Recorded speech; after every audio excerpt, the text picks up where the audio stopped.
Hi students, in the previous video I mentioned that we will be looking at another method to separate the liquid-liquid mixture, and in this case it's called paper chromatography. So what's the purpose? Is to separate a mixture of substance with different solubility in a solvent. Different solubility means how easy does one component dissolve in the liquid as compared to another one.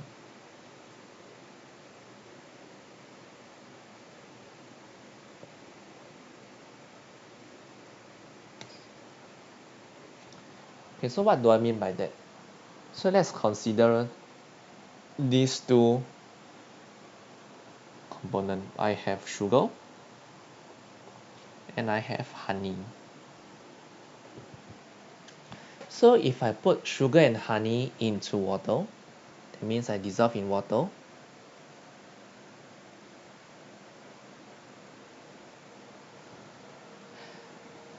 Based on your own personal experience in dissolving sugar and honey in water, which one do you think will dissolve first or easier to dissolve? So you will think that the sugar is easier to dissolve, which is correct. So sugar is easier to dissolve.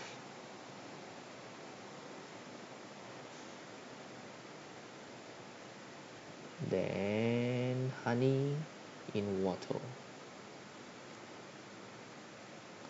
So we'll mention that sugar is more soluble than honey in water.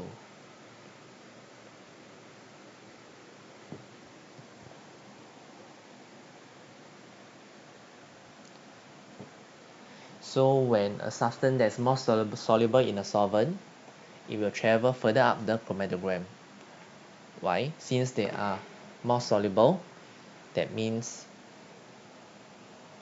it will be easier for it to travel along with the solvent outwards.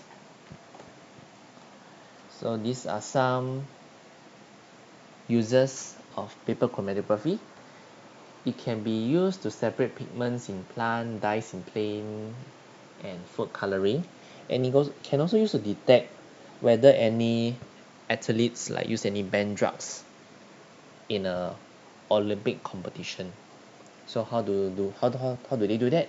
They'll take a sample of the urine and put it through chromatography. So they will check against whether there's any illegal drugs such as steroids being consumed during the competition. Okay, so before you get to that, let's look at the setup and process. So in a chromatography setup, you need to place the spots of the green food coloring on the paper or any sample that you want to try out on the starting line over here. Then you dip the paper into a solvent such as ethanol or water, depending on which one can dissolve the sample. Ensure that the color spot is above the solvent level. Why do we need to make sure that the solvent spot is above the solvent level? What will happen if I dip the color spots into the solvent?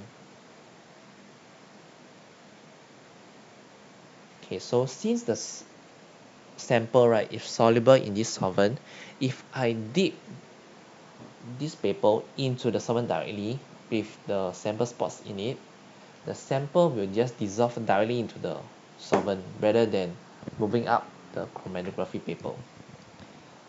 And next, the components will then be separated as the solvent travel up the paper. So suggest why the start line should be drawn with a pencil. Explain your answer. So the start line should be drawn with a pencil, as the pencil lead is insoluble in the solvent used for chromatography. And since pen ink is likely to be soluble in the solvent used, it will interfere with the chromatography results. So when the chromatogram is completed, we are unable to take note whether these spots belongs to the pen ink or does it belong to the sample that we are testing for? Explain why the start line has to be positioned above the solvent level. So if the start line was positioned below the solvent level, the sample on the start line would dissolve in the solvent instead of traveling upwards the chromatography paper. So this is the reason why the start line is above the solvent level, and we shouldn't dip the paper completely into the solvent. So how do we interpret a chromatogram? The number of separated components in the chromatogram can tell us whether is it a mixture or whether is it a pure substance. So on the left side, I noticed that there is 1, 2, 3 spots. So this is a mixture of dye. While on the right side, this food coloring is not a mixture of dye. Why? Because I only see 1 spot.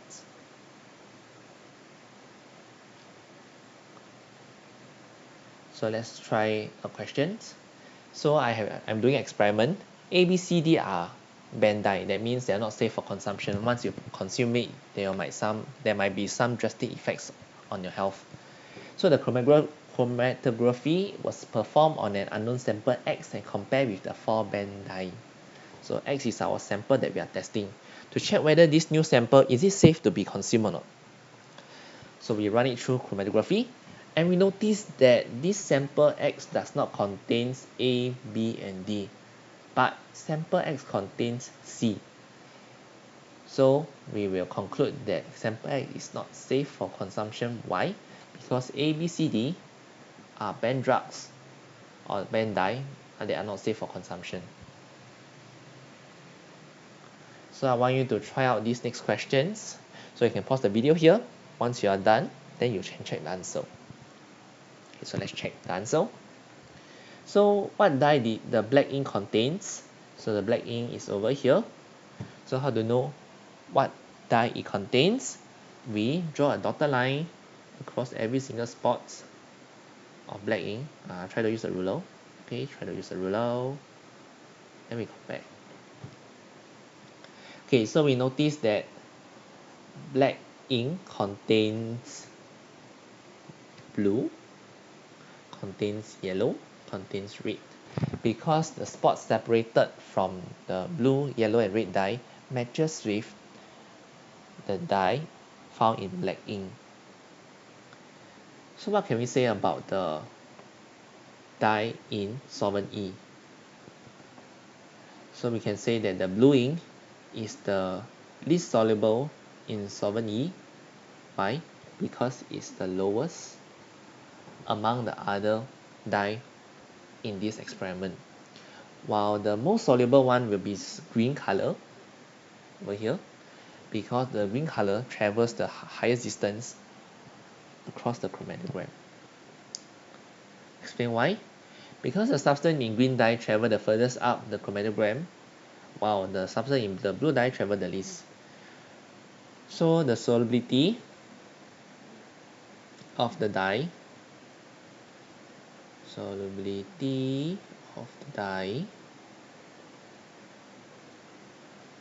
depends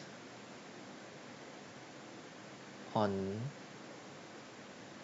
the distance traveled.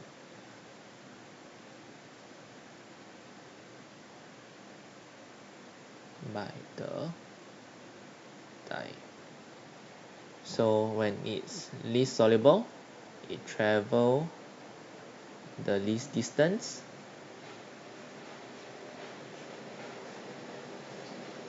When it's the most soluble, it will travel the most distance.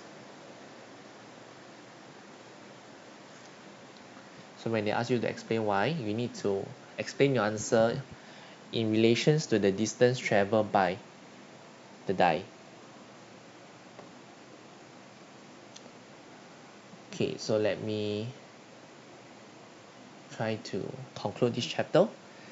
So we also notice that for this chromatography, besides being able to separate a liquid-liquid mixture, it can also tell us whether this food coloring or any substance is it pure or not. So another method to test the purity of a substance is by looking its melting point and boiling point. So if a substance melt at a fixed temperature, that means it's a pure substance. If a substance boil at a fixed temperature, this is a pure substance. But let's say the substance melt over a range of temperature, either over a range of melting point or over a range of boiling point, these substances are impure. That means it contains some other stuff inside it. So you can try these questions out. So which property indicates that a solid is pure? Soluble in water doesn't mean anything to me. Fixed volume doesn't mean anything to me, but fixed melting point tell me something about the solid. It tells me that it is pure. So the answer is C. Okay, that's it. Thank you.